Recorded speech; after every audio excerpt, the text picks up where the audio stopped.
एक भगत था, बहुत अच्छा भगत था, बूढ़ा हो गया।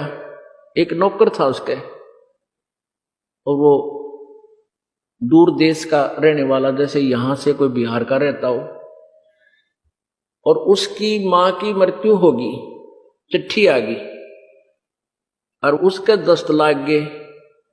बूढ़ा इतना बीमार था वो भगत संत कि उसका काफी तकलीफ, बीमार सा था ना, उस समय वो ठीक सा था। तो उसने कह दिया कि गुरुजी ऐसे ऐसे मेरी मां की मृत्यु होगी। अब वो गुरुजी बोले जा, और संत बोले आप जा बेटा, जाया। फिर वो शिष्य कहने लगा गुरुजी आप फिर कौन संभालेगा आपको? कोई बात ना बेटा, आप जाओ, चला लूंगा काम में। अब क्या हुआ, वो तो चला गया और वो भक्त बीमार हो गया। बूढ़ा वृद्धावस्था थी, बुढ़ापे में ना मेरा कौन सा बीपी लो हो जाए, हाई हो जाए। अब वो घड़ा तंग हो गया।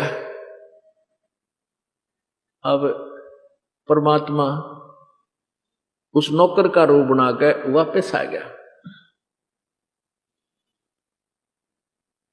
तो वो कहने लगा बेटा तू गया को नहीं?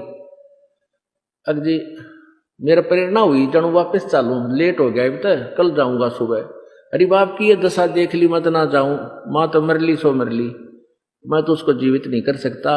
आपका ज्ञान भी सुन रखा है और आप स्वस्थ हो लोगे जब जाऊंगा। 1 महीने तक वो बूढ़ा थोड़ा सा ठीक हुआ, इतना भगवान उस नौकर का रूप बनाकर उसकी टट्टी ठावे, उसके कपड़े धोए, रोटी पोवे और खूब नुआ धुआ के सुहावर नीचे धरती में सोए, जमीन में सो संत के भगत के पास में।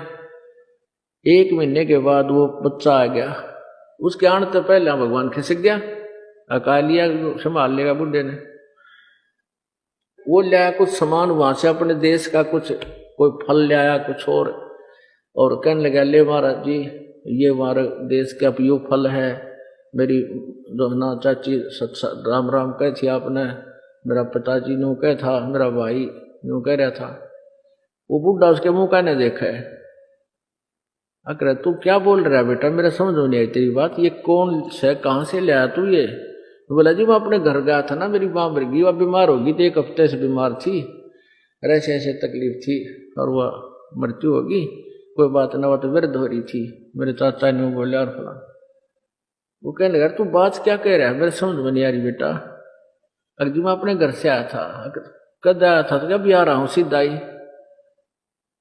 वो कहने लगा ये मेरा काम कौन करा करता, तू यही तो था? अगर नहीं महाराज जी मैं तो ये आया हूं। वो बूढ़ा बहुत रोया, ने बोला हे भगवान इस पापी ने आपको इतना तंग किया, कई बार धमका भी दिया, रहा तू लाता नहीं, फलाना पानी नहीं लाया, यानी जैसे नौकर को धमकाया करते हैं। तो पुण्यात्मा ये सत्कर मान लेना, ये कोई बड़का की कथा नहीं है कि दंत कथा नहीं है, सच की सच कहानी है, पर इसी योग्य आप हो जाइए। भगवान आपके नौकर कहते हैं जो जन मेरी शरण है ताका हूं मैं दास, दास नौकर को कहते हैं, गुलाम को कहते हैं। और गेल गेल ला गया फिर जब लग धरती आकाश। आप योग्य ऐसे बनोगे, ज्ञान से भक्ति से नम्रता आवेगी, पूरी समर्पण मालिक पर हो जाओगे, फिर देखना किस तरह हाथों पर रखता है मालिक आपको।